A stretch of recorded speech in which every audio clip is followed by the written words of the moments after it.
broke down at in Pungo River today. This is on a buddy's boat of mine.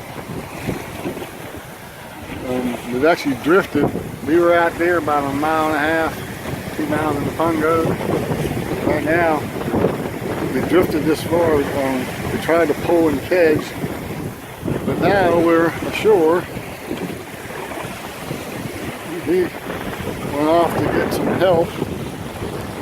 Not sure where or how, but we're in the middle of nowhere. We use these 2 anchors to try to kedge us away and make some progress, but the wind got too rough. Had a hard time doing that. It's actually calmed down quite a bit from where it was. So nothing too bad happening here. But I'm sure he'll be back soon. If not, I might be spending the night out here. Actually, that'd be kind of fun in some ways.